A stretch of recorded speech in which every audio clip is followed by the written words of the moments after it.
Доброго дня. Меня зовут Ермаков Сергей.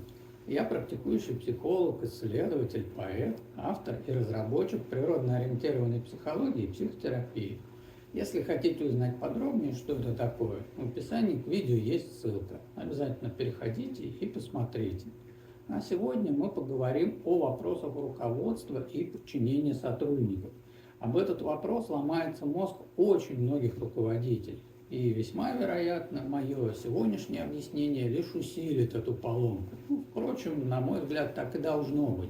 Потому что эффект поломки мозга, или говоря менее метафорично, эффект несовпадения личных иллюзий и ожиданий с реальностью, и должен вызывать психологический дискомфорт. Главное ведь не дискомфорт, а что человек будет с ним делать дальше. Продолжит ли сопротивляться реальности или же приведет свое восприятие в соответствии с ней, убрав тем самым дискомфорт.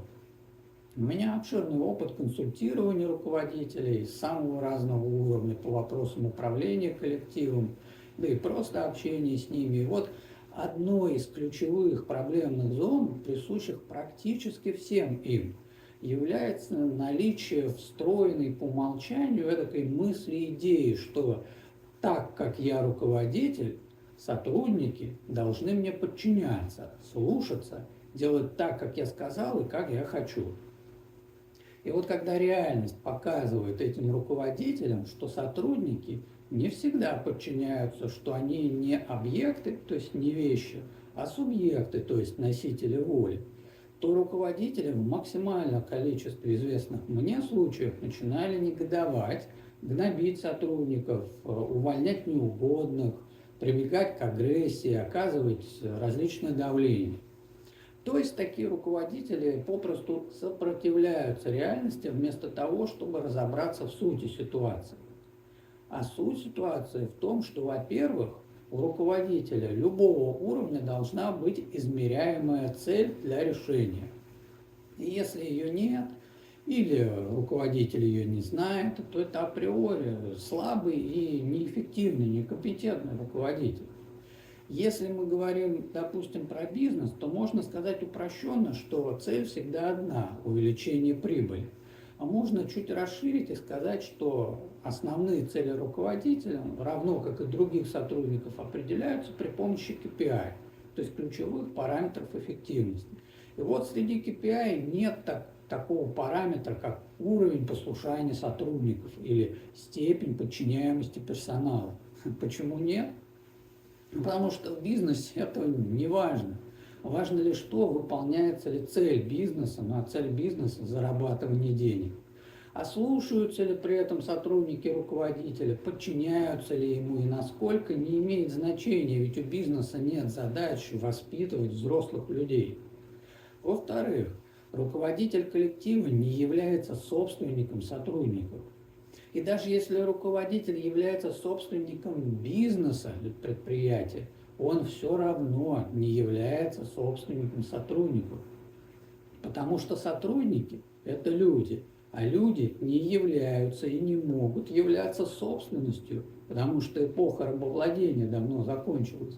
И вот тут как раз у многих руководителей, с которыми я работал или просто общался, и наступала поломка мозга, вроде «как так-то я не являюсь их собственником?»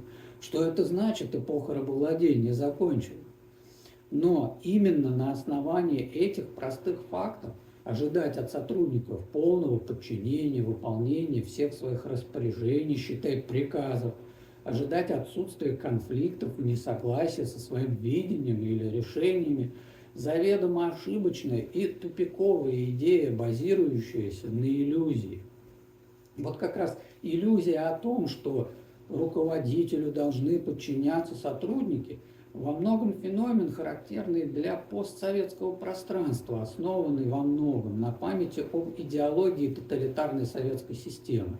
Однако на самом деле подкрепляется эта иллюзия и через идеализацию современных публичных фигур наподобие Стива Джобса, Дональда Трампа или Илона Маска, достижения которых напрямую связывают с их жестким отношением к сотрудникам, что на самом-то деле вызывало всегда лишь проблемы и издержки как для них самих, так и для бизнеса.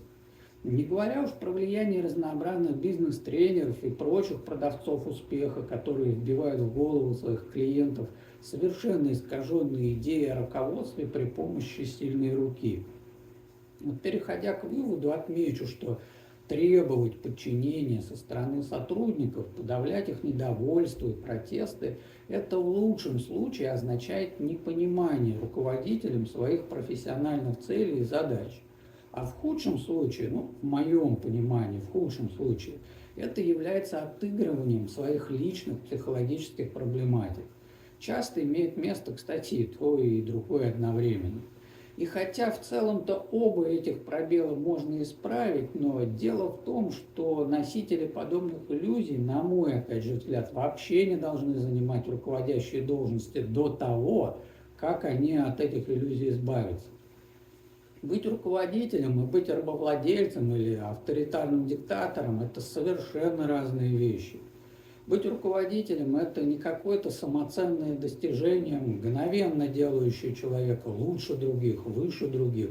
Это всего лишь совокупность специфических навыков, компетенций и задач, которые еще нужно уметь выполнять. И вот лично мой опыт взаимодействия с руководителями самыми разными показывает, что они-то их выполнять не умеют. Сотрудники не должны слушаться руководителя и служить ему. Они должны эффективно выполнять свои профессиональные обязанности. А будучи свободными людьми, они могут проявлять недовольство, несогласие с руководством, могут добиваться лучших условий, отстаивать свои права. И руководитель, хороший руководитель, должен уметь наблюдать, слушать, слышать и договариваться со своими сотрудниками. Вот на этом будем сегодня разговор завершать. Я благодарю всех, кто досмотрел видео до конца, и напомню, если вам необходима психологическая помощь, обращайтесь. У меня обширный опыт успешной работы с самыми разнообразными психологическими проблематиками. А под этим видео вы найдете несколько полезных ссылок обо мне, а я желаю вам всего наилучшего и говорю до встречи!